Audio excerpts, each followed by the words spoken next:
Welcome to the WorkJoy Jam podcast.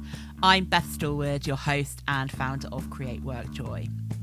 In this episode, I am joined by the wonderful Elvin Turner, who is an expert speaker, thinker, writer on all things about innovation in business and thinking about the future and how do you make that change happen that you need to be able to survive and thrive in business.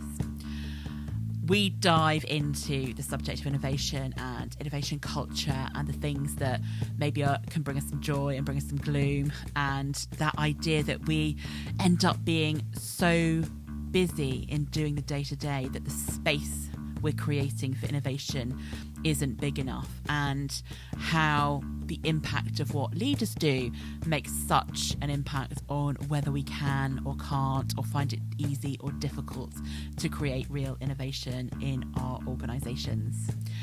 I really hope you enjoy this conversation as much as I did. I'll pop on at the end and tell you a little bit more about what I'm taking away from this great conversation.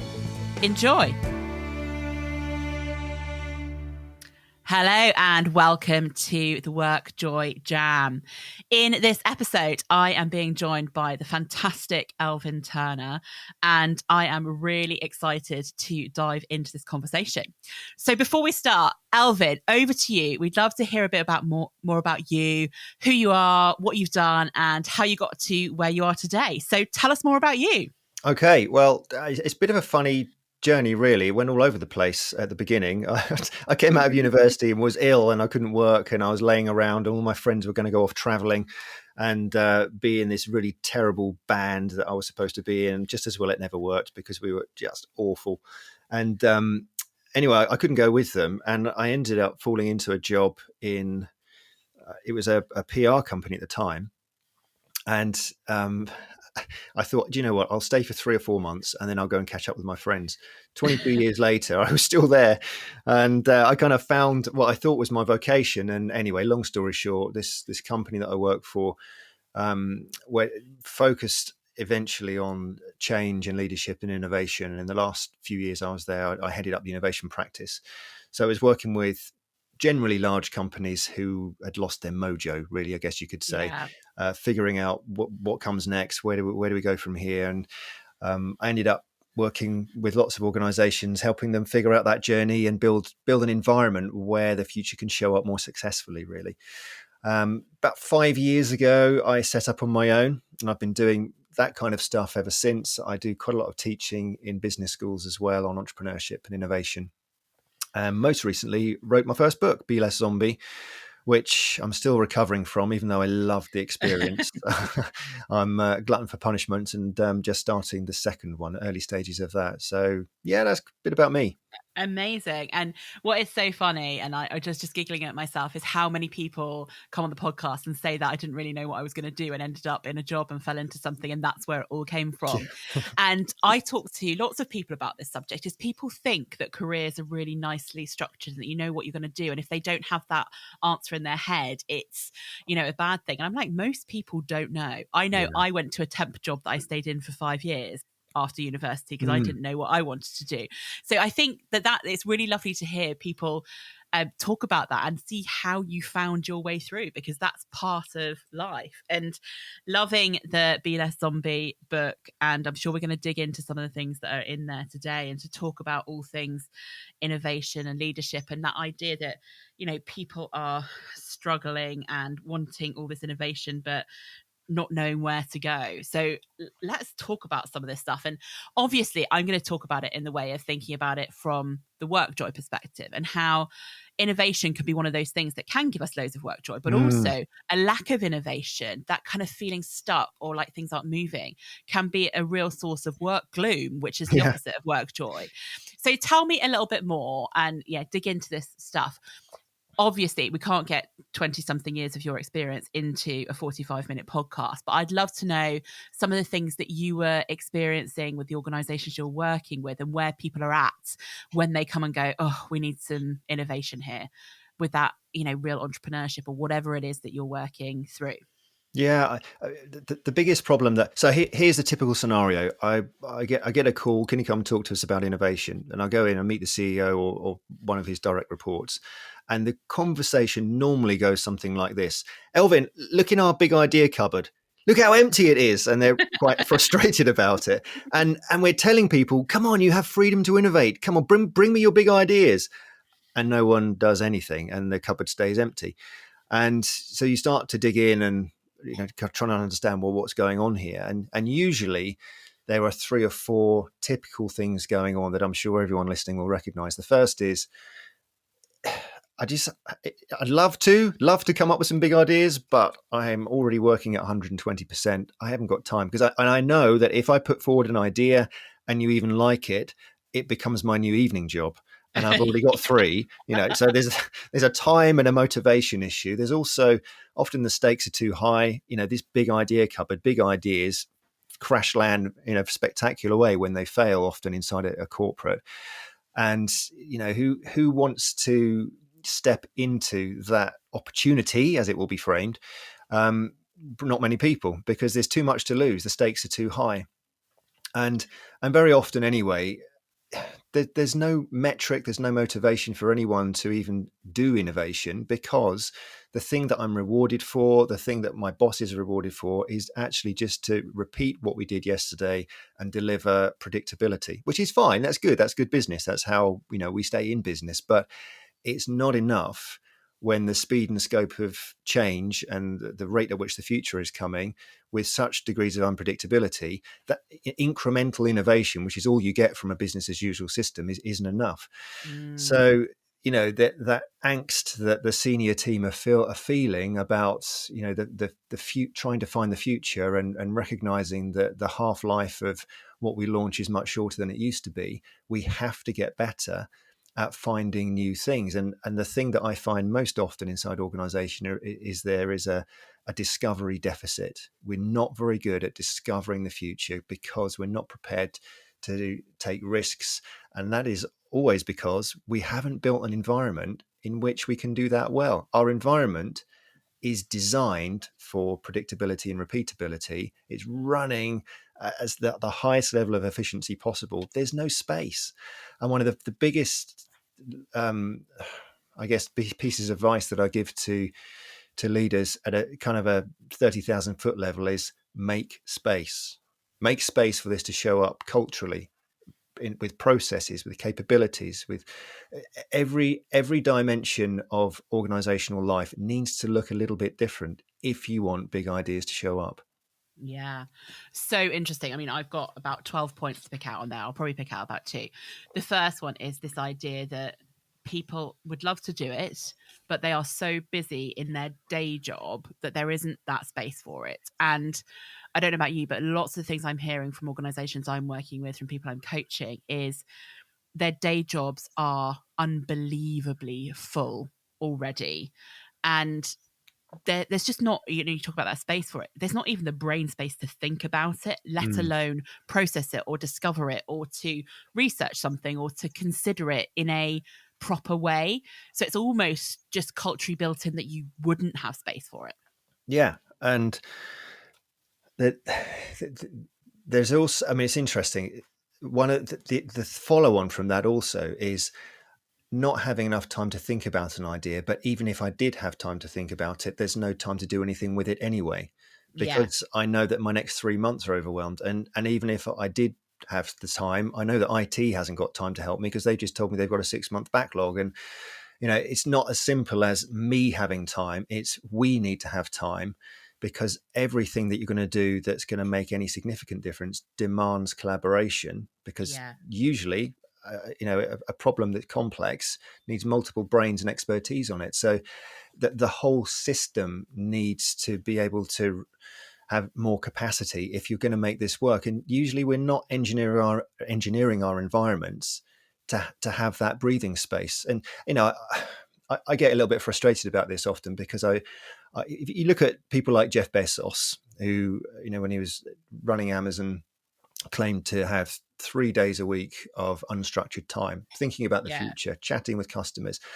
because he said, my job is to think about the future and strategy. That's what this company needs me to do. That's what I'm here to do. And the same is true, I think, for every leader. But most leaders that I meet are so stuck in the weeds, they don't make the time to think and dream and do this. And so my take on this is they're actually, every time they choose to step into the weeds, they're robbing the future prosperity of the company, because you're the ones that are supposed to be thinking about that, or at least creating a context in which it can happen. So there's a powerful knock-on effect, even if at a leadership level we're not making the space, because you set the tone, you set the example. I was in a meeting once where it was a leadership development program, and there were 12 high potential people in this organization, really good people, and they had, you usually have like a CEO comes in of the business and talks about lessons learned. And one of these guys, it was all about innovation, put his hand up and said, I'd love to be doing more innovation, but I just don't feel like I have the time. And, so how do you make the time?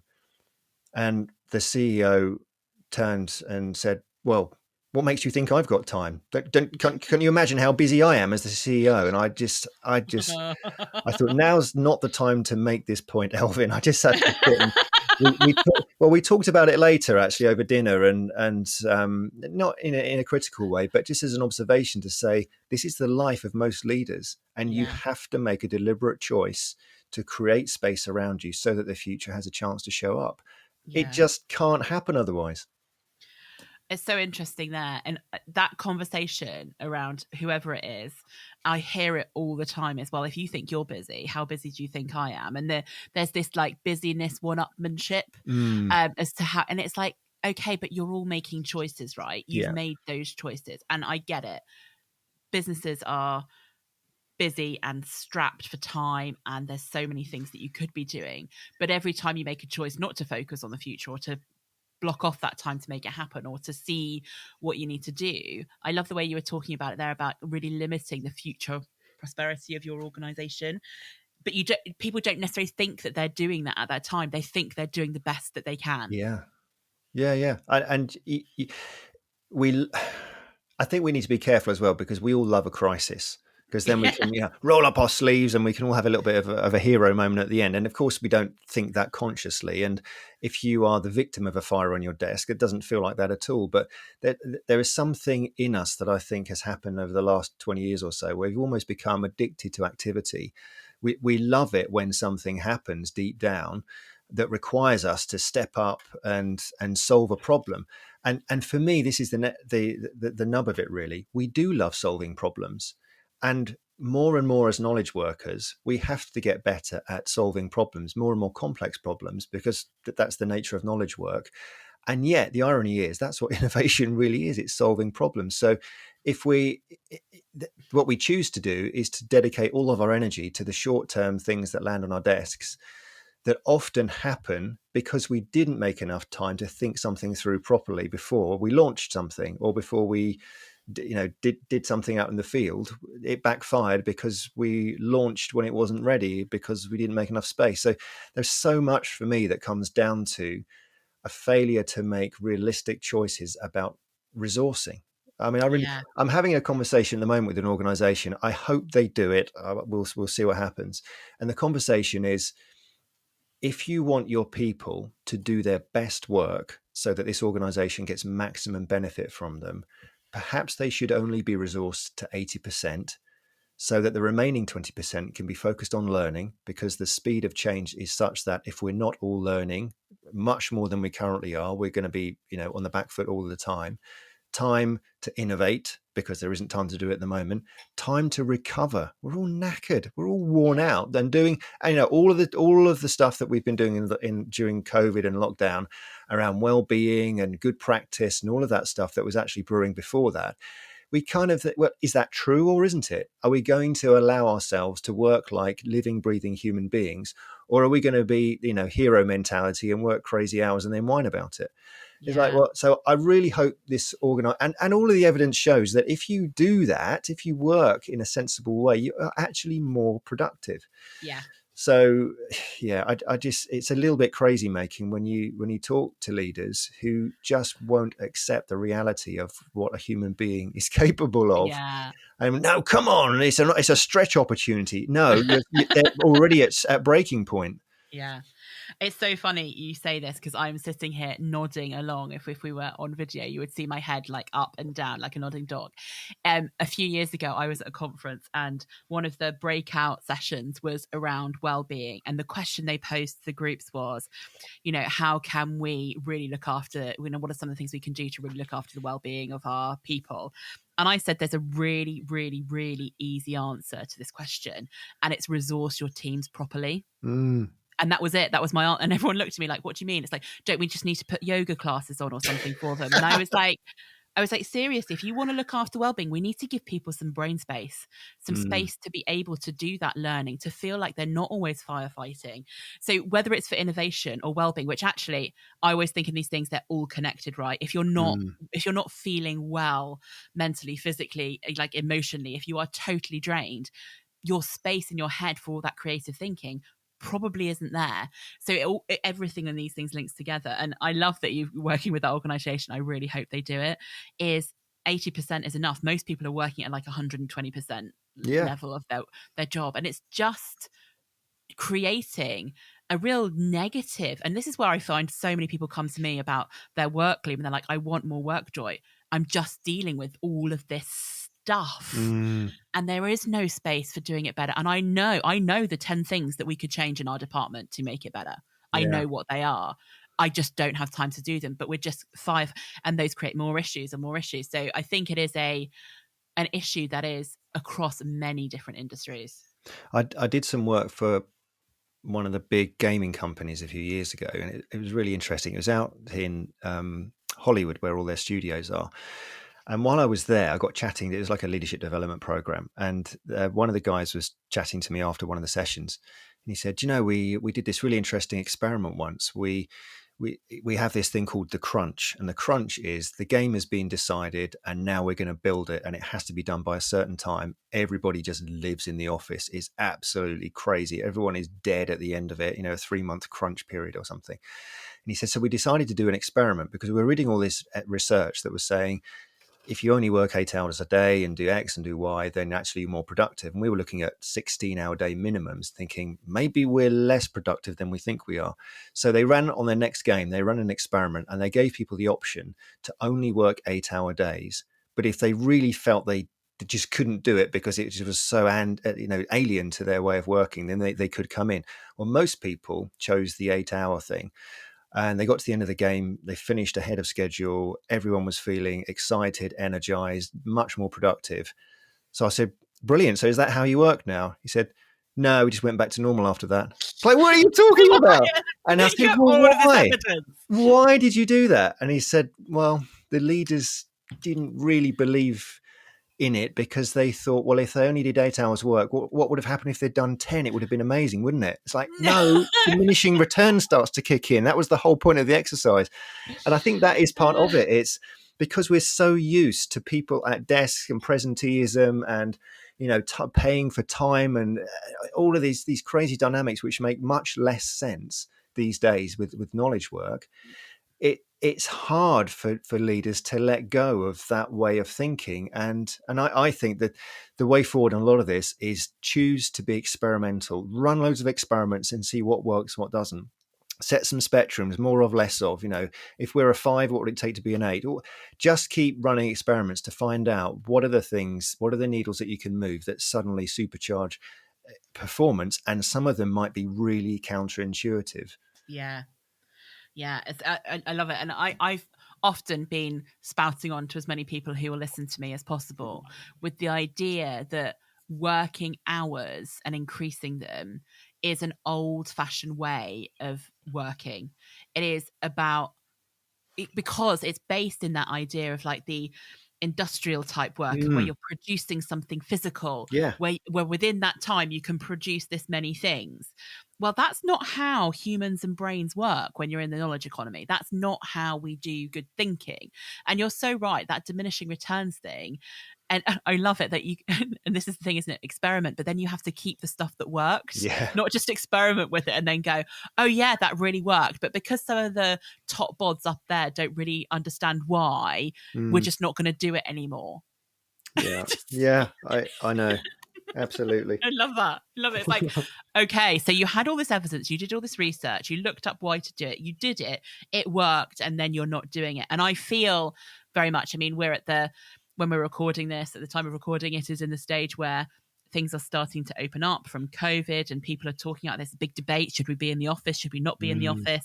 And I'm hearing organizations saying, no, everyone needs to be back in the office all the time because it's much better that way.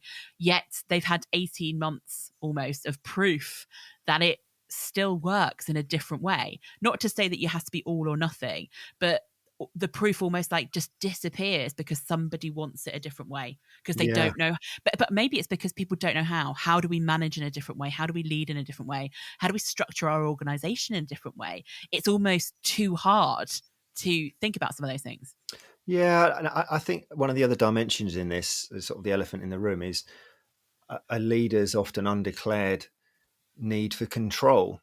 And I had a bit of a crazy making situation a few years ago where I was working for, it was one of the big drinks companies, and we were working with the board on all sorts of cultural recommendations around innovation, and a lot of it was working really well. And there was one thing that kept coming up, and it was people saying we need more flexibility, and there wasn't a lot of flexibility in this particular context. And people were saying, if I could just do this, it would make, work from home, even 2 hours on this day, it'd be a game changer in my performance because of X, Y, and Z. You couldn't argue against the logic of it. And so it came up in this board meeting that I happened to be sitting in. And it was really interesting just observing what happened. Almost all of them, the board, and it was a real mix of different types, kind of rolled their eyes like, oh, we got to talk about this again, as if it really wasn't an issue to them. And we went around the houses of explaining and talking through why it mattered. And this person came and did a really great job at representing the idea. And after she'd left, one of the directors just lost it and said, what the bloody hell are we talking about this for? We all know that if we can't see people, we can't trust them. And I thought, finally, someone said it. That's really what it's about. It's the whole presenteeism culture. And it's not a new thing, but I think one of my concerns is that even though we have had this working from home thing for so long, I sense there's a lot of managers can't wait to get people back in the office so they can really see the people again. And you hear these horror stories of so many companies that have put software on computers so they can tell whether they're at their desk or not. And it's like, come on, this is so opposite to the culture of trust that unlocks speed and creativity and productivity in ways that we all know, it's all documented. The shift needs to come in leaders and managers, not in every case, but in many cases, letting go and focusing much more on the things that matter most and designing brilliant questions for people to solve, creating the context in which people can be safe, not demanding reports and demanding presenteeism and all the other things, which feel like they are important and productive because that's my job as a manager, rather than I'm here to create an explosion of knowledge transfer and ingenuity and productivity. It's just driving the opposite. I've always had this opinion, and I worked in HR for many years, and I've always had a slight about HR policies, and it links into that. Go with me for a second on this one. Is that my personal belief is that probably upwards of 99% of people who go to work and want to do the best job they can, because work, when it's good, is fulfilling and satisfying and amazing, and it makes you feel joyful. And humans need work. It's part of what we need to be able to feel good about ourselves. And what we end up doing, I think, in the world of HR or in the world of culture, whatever it is you talk about, is you design ways of working based on the 1% of people who aren't going to act like that, who are going to take the mickey in the hours that they work, who are going, and all of these things. And I sit there and think often when you're writing HR policies and things like that, is that this policy is written for the 1% of people. Whether we write this or not, that 1% of people isn't going to care what's in the policy, because if they did, they wouldn't act like that in the first place. Yeah. And it's a very different type of management. It's this type of management of, I need everyone to be able to do this because I can't trust everybody. Yeah. It's like, actually, you have to give out trust to get trustful work back. It's a two-way street, not a one-way street. You're not waiting for them to be trustworthy. You have to trust in them to make it happen. And I think it's just a really different way of leading, and people aren't ready for that. There is that control thing. There is a lack of trust. But not being trusted in your work is massively gloomy. It's not a good thing. It doesn't make you feel like you want to do your best work. It doesn't make you feel like you want to stay an extra hour to get stuff done. Yeah, it's a really interesting cultural thing that I think in many organizations needs a massive shake up and shift. Well, it's interesting because this shows up a lot in innovation, where you're saying to your people, come up with new ideas, and then when they do, you shut them down because you then think ahead of the consequences of who you now need to go and talk to, and now you've got to go and get budget, and you think, kind of wish I hadn't opened this whole can of worms now.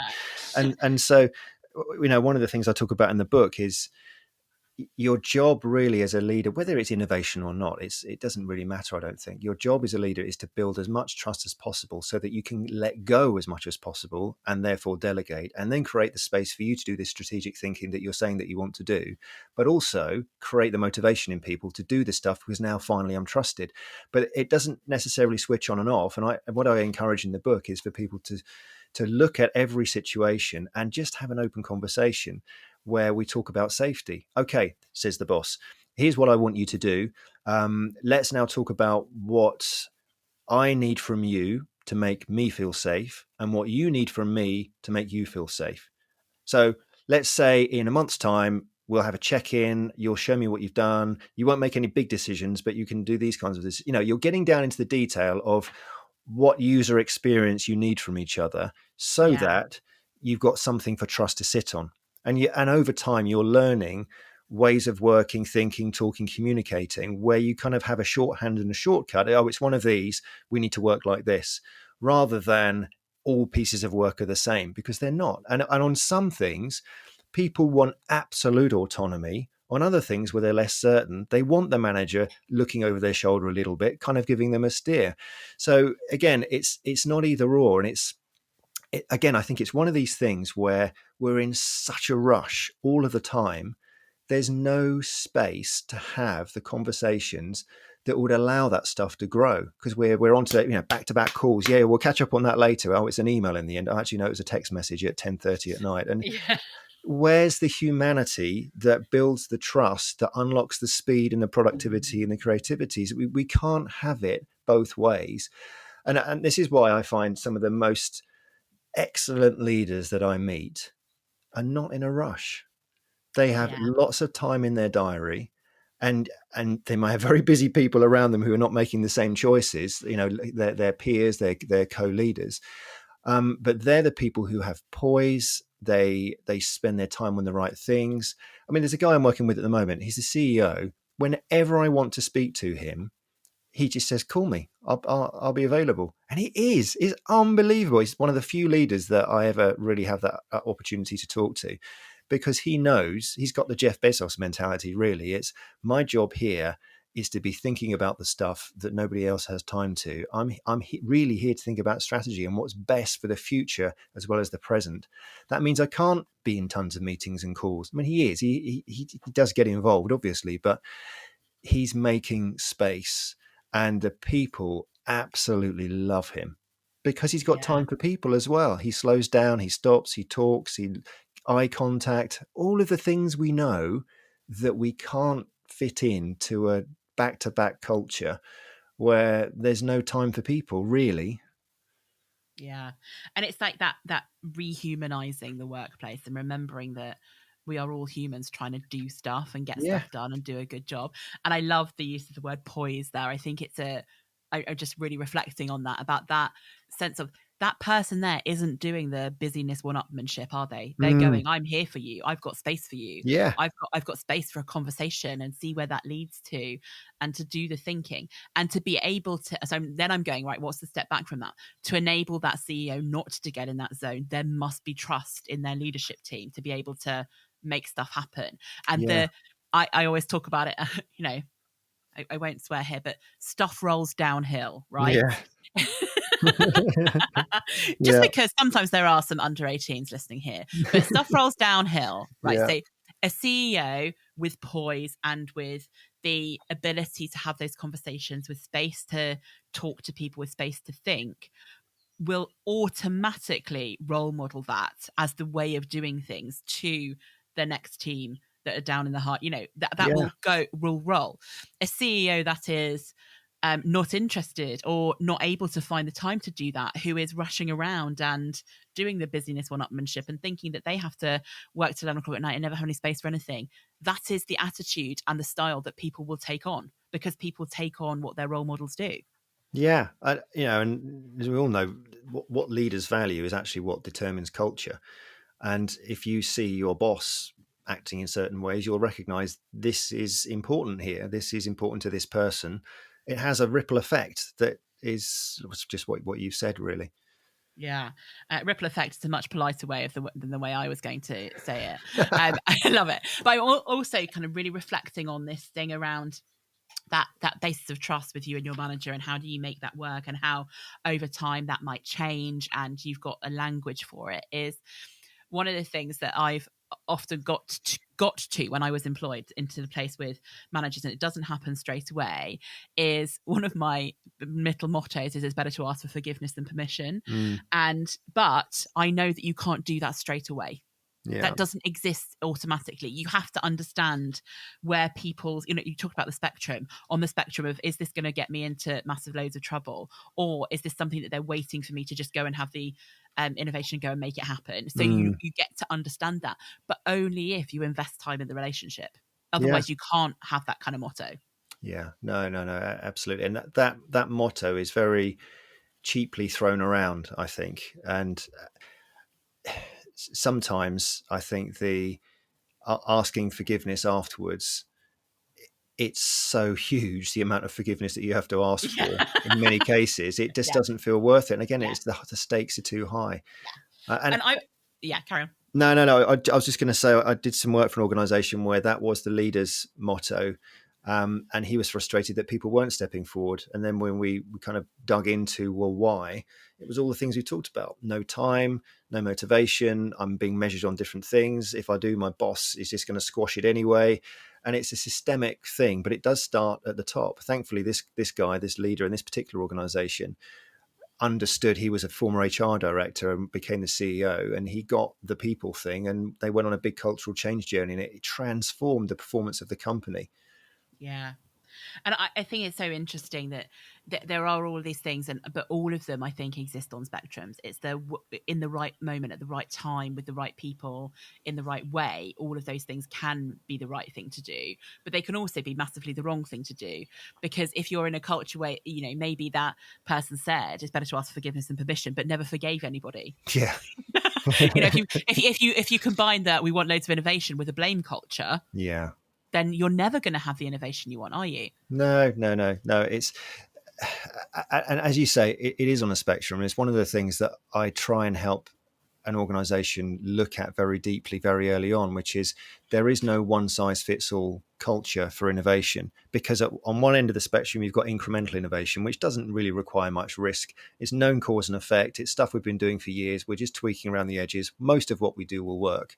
At the other far end, you've got working with bleeding edge concepts and technology. And we all know from research that over 90% of what we do in that space fails. Now, if you're trying to do everything on that spectrum with the same culture, the same metrics, the same leadership, the same everything, what will happen is the level of ambition around innovation will shrink back down to what the status quo values. And it puts a really low ceiling on innovation. So you have to be deliberate about what shows up where and create a calibrated context for that innovation to show up. So if you really need more innovation, which I believe most organizations do, in the more transformational space, you either have to give people really dedicated time, or you give give it a separate team, different metrics. What we value from them is learning quickly and exploration rather than proving things. It's a very different mindset. And one of the frustrations I see amongst leaders is shouting for more big ideas and yet not really understanding that you need different contexts for these things to really show up. Otherwise, we're back to the same old situation. Stakes are too high in the status quo to do anything other than what we did yesterday. Yeah. I'm also really interested in this idea that, and I often hear people say this, is we need new, like, big ideas or new ideas or the big game changer. People use that language. And I wonder if that, and I don't know if you discover any of this through your work, does that very thing that it's a big idea or a game changing put people off suggesting the small things that could be game changers? Because they think it's like, oh, well, they don't want my stupid little idea. But actually, surely innovation is lots of small ideas coming together and creating something bigger. Yeah, I mean, it's all of the above. I mean, quite often I meet people if I do innovation training, and people saying, "Oh, I'm not innovative. I'm not creative." It's like, yes, you are. Let me explain why. For an idea to be sparked, needs insight, needs a question. That idea then needs to be refined and turned into the thing that's actually going to work. There's going to be some experimentation, and then it needs to be scaled. And all the way through that journey, very different skill sets show up, and we need them all. And we tend to stereotype great innovation and creativity around that moment where an idea is born. And, being really honest, not everybody is great at that. It depends on all sorts of different profiles within you. But that's just one type of idea. And more people are recognizing, and the research is showing, that the biggest, most complex problems, for them to be solved, it's not by the lone genius. It's just, to borrow Brian Eno's phrase, it's a scenius.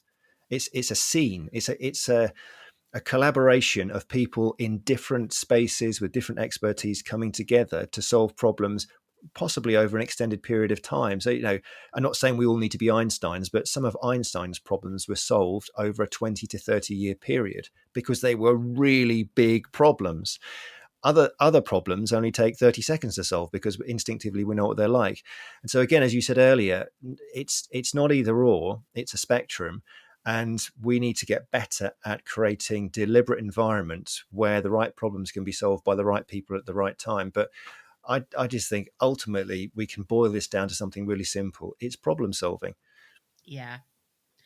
And I do think the word innovation puts people off who think they're not creative or they don't have the small ideas. And I love the way that you're thinking about it. And it's about the collaboration and different people at different times and coming together and working through big problems.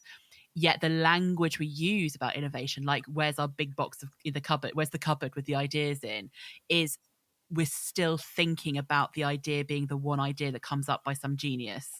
So although we might want a culture that has all those other things, there's something around how we present it, and we don't necessarily plan for it, and we're waiting for someone to go, here's the big idea, and isn't it wonderful, and it's all fixed. Yeah, and it's a recipe for disaster. And I think it's one of the things inside organizations that is getting better, but it's still got a long way to go. And that is, someone has an idea, and then we spend a ton of money, and then we launch it, and it fails to meet the expectations at best.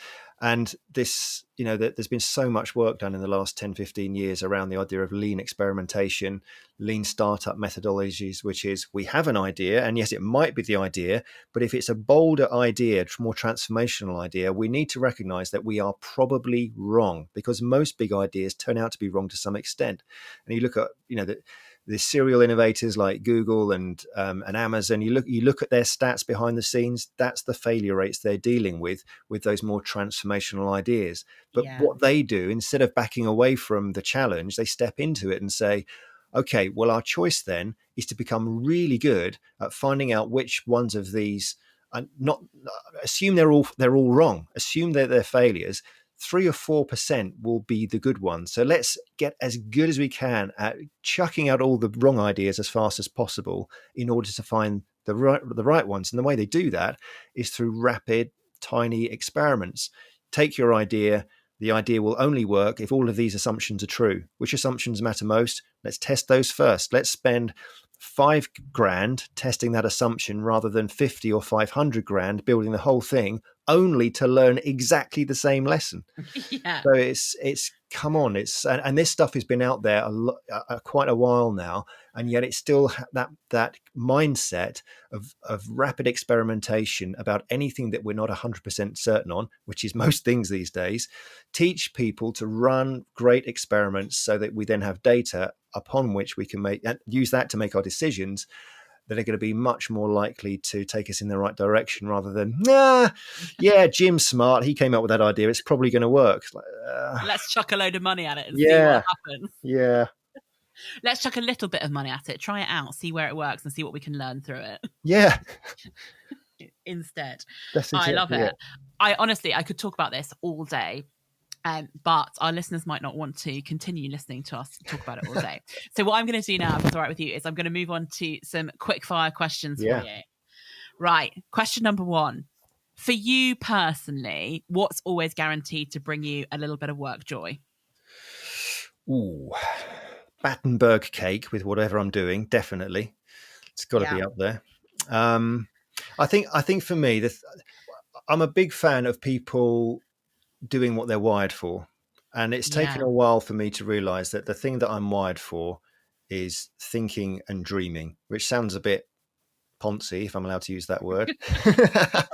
But I love looking at research, looking at problems, and trying to design something in the middle, all towards helping people have breakthroughs in their working environment, so that what we do around here is much more full of joy, if you like, but also in specific contexts around problem solving. So I've learnt, probably too late in life, well, not too late, but I wish I'd learnt it sooner, that research, thinking, dreaming, designing unto something really profitable for another organization I love that. That's what I love. As long as it's accompanied by some nice cake. Yeah, it's all about the Battenberg. All about that. It wouldn't be my favourite cake, but I totally appreciate the idea that cake makes work more joyful. Oh, yes, I'm definitely. so up for that. There must be a book in there somewhere. There must be. The Joy of Cake. Maybe we should co-author it, The Joy of Cake. Yeah, and we'll talk I'm about up the for best that. cakes for different things. Question number 2. I'm just thinking about cake now. I'm getting really hungry. Question number 2. What book are you currently reading? Well, I've learned that most people on your podcasts have got 4 or 5 on the go. I've probably got 400 or 500, if I'm honest. I've partly read lots of books. The thing that I'm trying to read in a most focused way at the moment is Walt Disney's biography, which I've been wanting to read for years. And it finally turned up as a very late Christmas present the other day. So I've promised myself I'm going to read that. It's a real treat, actually. Oh, I love a bit of Disney. So yeah, amazing. Great. I'm sure you'll love it. I also read, I don't know if you're interested in this one, the biography by the CEO that just left, Bob Iger.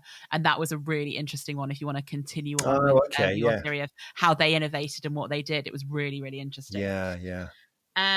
Next question 3. What is the best or most useful bit of advice that someone has given you in your life that you always find yourself coming back to? Well, this is funny. Way back at the beginning of my career, there was a guy I used to work with called Alistair Barber. He's still around. He's just a really funny guy. And I remember once we were sitting in a meeting and someone said something that turned out to be wrong. And he just blurted out, "To assume makes an ass out of you and me." I don't know whether you've ever heard that before, but I'd never heard it at the time, and I wet myself laughing. And anyway, for some reason, it just stuck in my head, and actually, it became a lens that I ended up looking at lots of things through. Assumptions, we make them all the time. And we're often wrong about many, many things. And it leads to all kinds of unintended consequences. I actually think there's a really good book in there somewhere when you start to think about every aspect of life where assumptions get in the way and create friction. But it's particularly pertinent to me now when I'm working with organizations around innovation, because most of the time, as we've just said, we have ideas that we don't do a good enough job at testing the assumptions before we build them. And we just go ahead blithely without really testing some of the underlying things that have to be true. So I think for me, the piece of advice that I stick to is, how am I wrong? Because I am Yeah. wrong here to some extent. Yeah. Love that. Yeah, I do like I often say the assumption one, the us of you and me. Yeah. It's so true, because our brains have got so much information in them. We are often creating the shortcut, and the shortcut is the easiest option. And actually, that question of asking yourself, how am I wrong, is probably a good one for us to explore ourselves a bit more. Yeah. Right, next question. And I think this is going to be a great one. So I'm really excited to hear what you say about this one. What is your one super practical bit of advice to our listeners? It's something they could go and do today, tomorrow, the next day, that might help them be a bit more innovative, get a bit more work joy, push the boundaries a little bit. Tell us your advice. I'm going to have two. I'm not even going to ask permission. I'm going to ask for forgiveness afterwards. Forgiveness. You don't even need forgiveness. Just go do it. I'm not a massive rule follower. So when I say one or three, I'm like, just go for what you really feel like. The first one, if you categorize it as, say, this is a knowledge and growth one, swap Facebook just for books. I mean, I've learned this more recently because I've written a book and realized that lots of people have bought it, and then I say, oh, how do you find it? Haven't quite really, actually, I haven't read it at all yet. I haven't even opened it because I'm too busy. And most people are too busy to read. And I know from so many people in my own experience, the more you read, the more helpful you can be in the work context if you're prepared to do the interpretation piece from some of the books. But yeah, it's just pulls your brain, your heart in different directions. And I think we're so worryingly drawn to our phones when there's nothing going on. We just pick up our phone because we need some input. I just think there's better input than a lot of what we look at. So I know it's a bit boring, but if we want more joy, if we want bigger ideas, if we want to be able to dream better, if we want to show up and do better work, there's so much great stuff out there in so many books. Anyway, that's kind of a fairly obvious one. I think I was thinking about this a lot, and there's all sorts of tools and tricks and techniques you can do for innovation. But one of the things, and this is really the topic of my next book, is there's no mystery around the tools that people use to do great innovation. It's all in books. It's just, you just got to learn it and do it. What's less in books is the culture and climate in which people are drawn into wanting to do more discovery. And I think you nailed it earlier when you said, we need to rehumanize the workplace. I think one of the most powerful things we can do in our team context, in our work context, to rehumanize is actually to prioritize kindness and making a choice.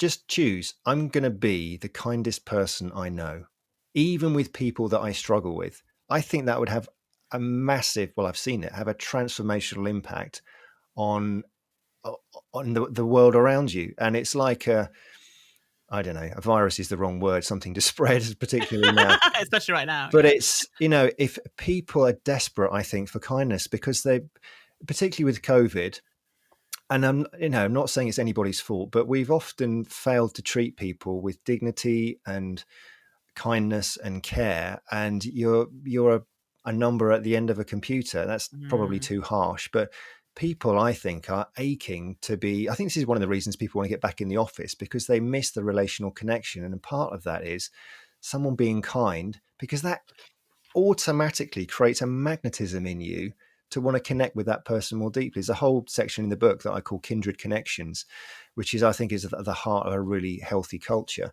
And for me, a lot of that is be kind, be nice to people. And it sounds, I know a lot of people listening to me going, yeah, fingers down the throat, sounds too soft and soppy. Yeah, well, I strongly disagree, because I think that's what most people want more of right now, is just be nice and kind to people. It's not to say let people off the hook for things that, need to be held to account for, but let's be more human. Yeah. I am going to give that one a massive thumbs up. I think kindness is the best way to get things done, actually. And it's that choice to be kind. And I also think that people misinterpret kindness as being like, you can't be tough. But I think you could be, sometimes having a tough conversation with someone is being kind to them, because it's helping them understand what's going on. And I think if you consider it kindness as the approach versus the outcome. It's like, what do you do here? You take the kindest, most loveliest possible way of thinking about another human being and what their situation might be, and have empathy for them, and then everything can stem from there in a really good way. And the other thing I was going to say to you, you're talking about kind of like it's spreading it around, and we don't want it to be called like a virus. Is the other day I was talking about how similar thing when I think about WorkJoy is, if you are able to work on yourself and get some WorkJoy in your life, you will be better able to spread it. And I was trying to think about, it's a bit like osmosis. It just happens. You don't necessarily even think about doing it. But when you are feeling the joy, other people feel it too, because you come at it with a positive angle, all those kind of things. So I decided to call it joymosis. I like that. Yeah, so that's what I've decided to call it now. So, and I think that kindness has the same kind of thing. It passes on throughout the day, right? If you have a kind conversation with somebody, they will probably pay it forward because they'll be in a better mood because of it.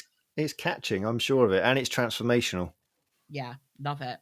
Right, amazing. Thank you so much. Where can people find out more about you and your work and all the amazing things that you think and talk and do and write about? Well, thankfully, there aren't many Alvin Turners in the world, so you can just Google me and you'll probably end up on my website or on LinkedIn. So, yeah, just stick me into Google. LinkedIn, on Google. And obviously, look at the book as well. So, be more zombie. No, that's the total opposite. Be less out there right now. And exciting to hear that there's a second book in the works as well. Elvin, it's been fantastic talking to you. Thank you so much for coming on to the WorkJoy Jam. And perhaps when you have written that second book, we can get you back on to talk more about the cultural side of things. Yeah, I'd love to. That would be great. Amazing. Thank you very much. Well, thank you. Thanks for having me. Well, a huge thank you to Elvin for joining me there. I honestly could have carried on the conversation for another couple of hours.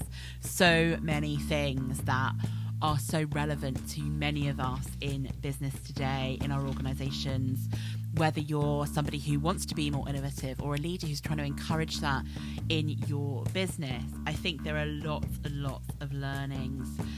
I think that this big thing around how do we create the space for it is one of those massive questions, and one that I'm going to sit on as well, because I know that even in my small business of Create WorkJoy, I really want to innovate and to keep things fresh and to think about what is the future of the business.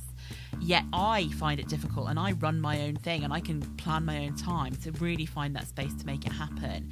And I think this idea of, how do we get that 80% of time on our normal everyday working life versus 120% of time in that zone can be really, really interesting as to how we do it. I also think the idea of let's choose and try some experiments. Let's see how we can work these things out. Let's see if we can try a different way of working and make it actually happen and make it stick. And I love this one, and I highlighted this one about 3 times on my piece of paper, which is why I'm going to say it here, is this idea that the most excellent leaders have the space and time for people, and they make that happen, and they value it, and they value that thinking time. And I really liked using the word poise there to describe those kind of leaders. And if you are a leader, how might you become, and this isn't a word, but I'm going to go for it, more poiseful in the way that you get things done. So a huge thank you to Elvin. What a great way to listen and to consider all things to do with innovation. I would love to hear your thoughts and feedback on this episode, questions that you have, so do pop them to me. You can email at hello@createworkjoy.com. You can comment on the socials, on LinkedIn, Twitter, Facebook, and what's the other one? I've totally forgotten. Instagram. That's the 4th one. Instagram. And we also put these episodes on YouTube as well if you are interested there. If you want to find out more about Create WorkJoy and what we do follow us on the socials. But also, we have the WorkJoy Way coaching program. That is a 16-week program where you have one-to-one coaching with me, 4 group coaching sessions, and a number of experiments. And we definitely believe in the experiment zone to try and help you consider how to create and cultivate more joy in your working life. We also have our amazing community, the Club WorkJoy. WorkJoy, and it's a brilliant and growing community of people who all want to do more about creating, cultivating joy in their work with the people they work with in their organisations. And we have a number of guest speakers. We have a great networking opportunity from people from different organisations, different backgrounds, and lots of time and conversation with great people to be able to help you do what it is that you want to do in your working life, to feel the joy more often. Thank you for listening to the WorkJoy Jam. I do hope you enjoyed this episode and that you go and listen to some of our others. I'll speak to you soon.